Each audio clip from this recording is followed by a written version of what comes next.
Sir ఈ విధంగా ఎంతమంది గ్యాంగ్ ఉంటారండి? సార్ షోలాపూర్లోనా సార్? మీరు ట్రైన్కి అటాక్ చేసేటప్పుడు సిగ్నల్ 4 to 5 మెంబర్స్. అచ్చా, రెండు వైపులు కొడతారా? రెండు వైపులో కొడతారు సార్.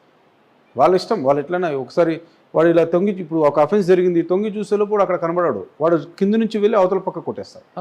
మరో అవతల నుంచి చూస్తే మళ్ళీ ఇటువైపు వచ్చేసి అటు పక్క కొడతారు. అట్లా 3-4 ఇన్సిడెంట్స్ జరిగినాయి. అట్లా అంటే నేను వచ్చినప్పుడు ఒక ఇన్సిడెంట్ జరిగింది సార్.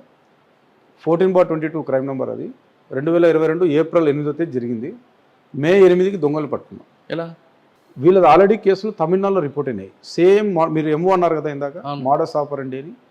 ఇదే నేర విధానం ఎవరికుందని స్టడీ చేస్తే తమిళనాడులో ఒక గ్యాంగ్ ఉంది, షోలాపూర్లో ఒక గ్యాంగ్ ఉంది. ఈ షోలాపూర్ గ్యాంగ్ వాళ్ళు తమిళనాడులో వాయిదాకు పోయి వస్తున్నారు. ఆ రోజు వాయిదాకు పోయి వస్తున్న రోజు వీళ్ళు మూమెంట్ కనబడింది నాకు. కనబడితేనే మీరు నమ్మరు సార్, ఎగ్జాక్ట్ 2 నకిలీ చైన్, అంటే వాళ్ళు లాగినారు ఎక్కడ గూడూరు దగ్గర చైన్ స్నాచింగ్ చేసినారు. తిరిగి షోలాపూర్ పోతుంటే గుత్తిలో దింపుకున్న వాళ్ళు ఇద్దరిని. గుత్తిలో రెడ్ హ్యాండెడ్గా దింపుకొని చూస్తే వాళ్ళ దగ్గర చైన్లు దొరికినాయి. రెడ్ హ్యాండెడ్గా దొరికిన సిగ్నల్ ట్యాంపరింగ్ అఫెండర్స్ వాళ్ళు పార్దీ గ్యాంగ్. వీళ్ళు పార్దీ అని చాలా మంది ఉన్నారు సార్ షోలాపూర్లో. దగ్గర 100 నుంచి 150 మంది పార్దీ గ్యాంగ్స్ ఉన్నారు. సార్ ఈ పార్దీ గ్యాంగ్ అనగానే అది యాక్చువల్గా మధ్యప్రదేశ్కి, మహారాష్ట్రకి, ఛత్తీస్గఢ్కి ఇవన్నీ బార్డర్లో ఉంటారు. రాజస్థాన్, గుజరాత్ ఆ సరౌండింగ్స్ ఉంటారు ఎక్కువ. వాళ్ళందరూ ట్రైబల్. వాళ్ళు ఒకవేళ అటాక్ చేసి హెడ్ మీద కొడతారు, అక్కడ చంపేస్తారు. వాళ్ళకి అంతా ట్రైబల్ యాటిట్యూడ్ ఉంటుంది కాబట్టి. మీరు రికవరీకి వెళ్ళినప్పుడు కానీ అరెస్టెడ్కి వెళ్ళినప్పుడు వాళ్ళు ఎదురు తిరిగేది చాలా భయంకరంగా అనిపిస్తుంది. కొంతమంది ఆఫీసర్లు ఆ భాష కూడా నేర్చుకున్న ఆఫీసర్ కూడా ఉంటారు అందులో. మీరు అటువంటి నటోరియస్ గ్యాంగ్ని ఎలా పికప్ చేశారు? సార్ మాకు ఆ రోజు జరిగిన అఫెన్స్లో 4 ఉన్నారు. 4 అఫెన్స్లో 2 ఆల్రెడీ మేము ట్రైన్లో దింపేసుకున్నాము. అఫెన్స్ చేసి వాయిదా వస్తుంటే ఇంకా 2 లిఫ్ట్ చేయాలి. ఇంకా 2 లిఫ్ట్ చేయాల్సిన సంఘటనలో మీరు అన్నట్టుగా నా పైన ఒక చిన్న అటెంప్ట్ జరిగింది. వాడిని పట్టుకోనికి ఎప్పుడైతే పోతామో అందరూ ఒక కత్తి ఉంది. వాడు ఆల్రెడీ స్టాప్ చేయడానికి వచ్చేసాడు మా దగ్గరగా. మేము అక్కడ టాక్టిక్గా బిహేవ్ చేస్తాము, మనం ఏదో పట్టుకొని వచ్చేస్తాం. లక్కీగా ఏం జరగలేదు. ఇంకొక అఫెండర్ని దాదాపు ఒక 6 నెలల తర్వాత పట్టుకున్నాము. వాడిని కూడా ఒక సినిమాటిక్ స్టైల్లో ఇక్కడ తుల్జాపూర్ అనే ఏరియా, శక్తిపీఠం ఉన్న ఏరియా, కరెక్ట్గా అమ్మవారి గుడి కాడ వాడిని పట్టుకోవచ్చు. ట్రాకింగ్ సార్, మేడం గారు వచ్చినప్పటి నుంచి, మన ఎస్ఆర్పి మేడం, చోడేశ్వరి మేడం గారు వచ్చినప్పటి నుంచి టాస్క్ ఓరియంటెడ్ ఉంటుంది. వర్కాలిక్ వదలరు. ఖచ్చితంగా పని చేయాల్సిందే, తిరగాల్సిందే, పోవాల్సిందే. That is main objective. Okay sir, మీరు సిగ్నల్ ట్యాంపరింగ్ అన్నారు. అదే ఎంఓ కాకుండా ఇంకొక ఎంఓ కూడా కనిపిస్తుంటుంది. ఉన్నాయి సార్, చాలా ఎంఓస్ ఉన్నాయి సార్, రకరకాల ఎంఓస్. రూపాయి కాయిన్ పెట్టి ఏ విధంగా వాళ్ళు దీన్ని సిక్కా గ్యాంగ్ అంటారు సార్. సిక్కా గ్యాంగ్ అంటే, సిక్కా అంటే కాయిన్. ఆ కాయిన్ని రైల్వే ట్రాక్కి గ్యాప్ ఉంటుంది సార్, ఒక చిన్న గ్యాప్ ఉంటుంది కొద్దిగా డిస్టెన్స్లో. అది ఏదో సమ్మర్ టైంలో రాడ్స్ ఎక్స్టెన్షన్ హీట్ వల్ల కొద్దిగా పెద్దగా అయితే కాబట్టి జాయిన్ అయితే దాని తర్వాత వీలిపోతుంది అన్నట్టు పెట్టింటారు దాన్ని. కానీ అక్కడే ఒక మెకానిజం పెట్టింటారు. అక్కడ ఎప్పుడైతే ఒక కాయిన్ని ఆ 2 జాయింట్ల మధ్యన పెడితే కరెక్ట్గా గ్రీన్ సిగ్నల్ ఇచ్చిన తర్వాత ఆ కాయిన్ని పెడతారు. ఎందుకంటే స్టేషన్ మాస్టర్ ఆల్రెడీ ట్రైన్ పోవడానికి గ్రీన్ సిగ్నల్ ఇచ్చేస్తాడు. ఎప్పుడైతే ఆ సిక్కాన్ని పెట్టాడో అది ఆటోమేటిక్గా గ్రీన్ కాస్త రెడ్లోకి మారుతుంది. అది ఆ ప్రాక్టికల్గా కూడా చూసాం మేము.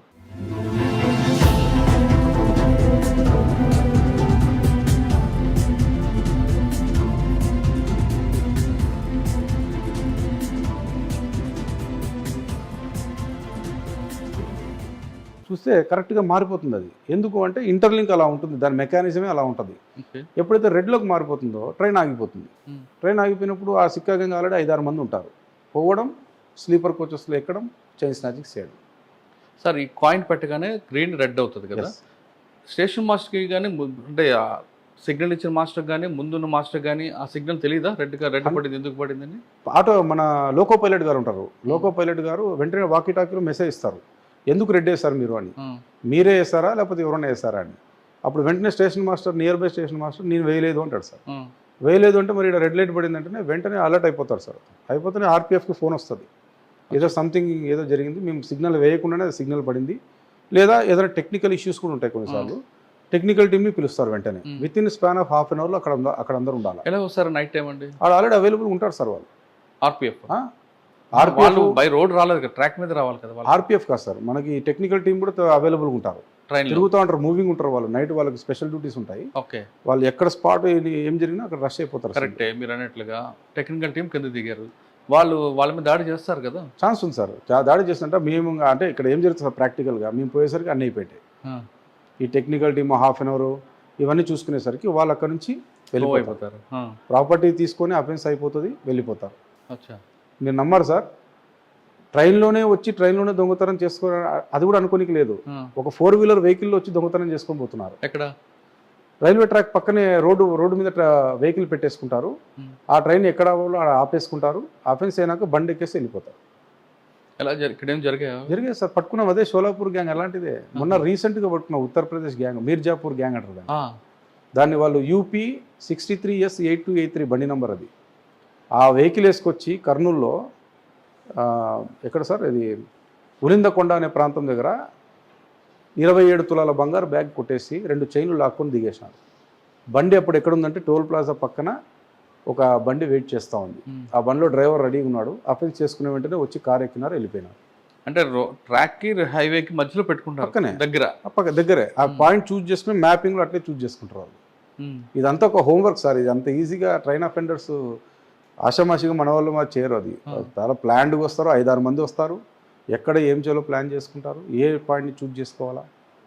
సార్ సిక్కా గ్యాంగ్ కాకుండా ఇంకో కొత్తగా గ్యాంగ్లో మీరు ఐడెంటిఫై చేస్తారు? చేసాం సార్. జార్ఖండ్లో రాంచీలో ఒక గ్యాంగ్ ఉంది. అది ఎంత ప్రొఫెషనల్ అంటే సార్, మీరు యాక్చువల్గా వయసు పిల్లలు మాత్రమే. రాంచీ అంటే వాళ్ళు పూర్తిగా సైబర్ క్రైమే కదండి? లేదు సార్, దీంట్లో కూడా మీరు ఆ గ్యాంగ్ మీరు ఏజ్ లిమిట్ తీసుకుంటే అబౌవ్ 45 years. ఓకే. ఇప్పటిదాకా సిగ్నల్ ట్యాంపరింగ్, చైన్ లాగేది వీళ్ళంతా పిల్లలేమో అనుకుంటాము, 20 నుంచి 35 మధ్యలో ఏజ్ వాళ్ళు అనుకుంటాం. కానీ ఆ గ్యాంగ్ స్కిల్డ్ గ్యాంగ్ అంటారు, అది ప్రొఫెషనల్స్. వాళ్ళు ఎలా చేస్తున్నారు, 45 నుంచి 67-70 years వాళ్ళు చేస్తున్నారు దొంగతనాలు. అంటే ఎవరికి అనుమానం రాదండి? ఎవరికి అనుమానం రాదు సార్. మేము రీసెంట్గా 2 పట్టుకున్నాము. ఆ 2 ఎలా పట్టుకున్నామంటే, ఇప్పుడు మనం మాట్లాడుకున్నట్టే అడ్వాన్స్ రిజర్వేషన్స్ తీసుకున్నాము.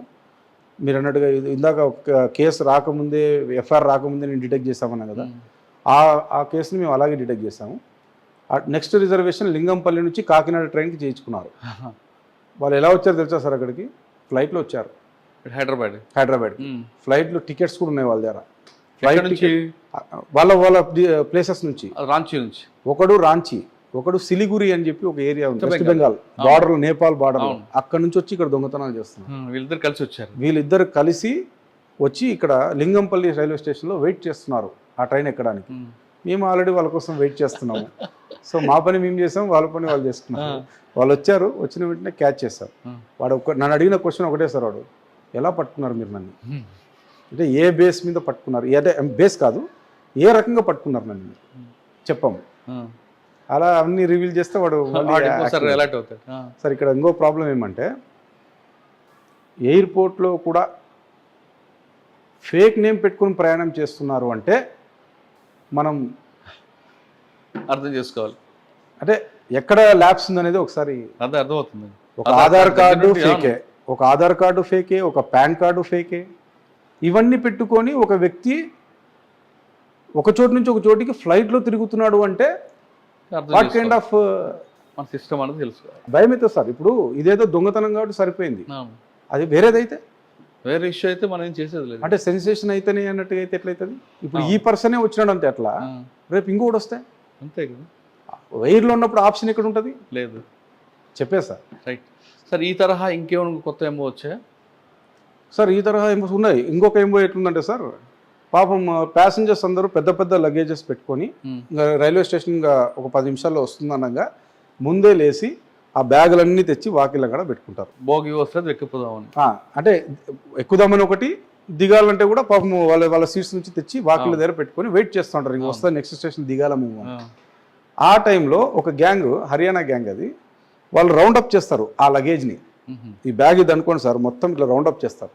ఇక్కడ డోర్ దగ్గర మనిషి, లగేజ్కి సంబంధించిన మనిషి అక్కడ ఉంటారు ముందర. ఈ లగేజ్ దగ్గర ఎవరు ఆక్యుపై చేస్తారంటే వీళ్ళంతా ఆక్యుపై చేసేసి ఉంటారు. ఆమెతో మాట్లాడుతుంటారు, ఇంకెంతసేపు అండి, ఇంకా 10 నిమిషాలు వస్తుంది, 5 నిమిషాలు అట్లా మాటలు పెట్టేస్తే ఈడ ఒకటి జిప్ ఆపరేట్ చేసి మొత్తం మనకి ఏం కావాలో అన్నీ తీసేసుకుంటారు. చూడండి, ఒక్కొక్క స్టైల్ ఆఫ్ ఎంఓస్ ఉన్నాయి, డిఫరెంట్ స్టైల్స్ ఆఫ్ ఎంఓస్. వాడు ఎట్లా వాడాలో అట్లా వాడతాను. బ్యాగ్ పట్టుకు దిగిపోవడం కాదు, అక్కడే ఓపెన్ చేస్తాడు, అక్కడే ప్రాపర్టీ తీసుకుంటాడు, మన బ్యాగ్లో పెట్టుకుంటాడు, ఈతల పక్క నుంచి దిగేస్తాడు. వీళ్ళు వాళ్ళ లగేజ్ తీసుకుని హ్యాపీగా ఇంటికి వెళ్ళిపోతారు. ప్రాపర్టీ ఎక్కడ రానైనా అని చూస్తే కనపడదు.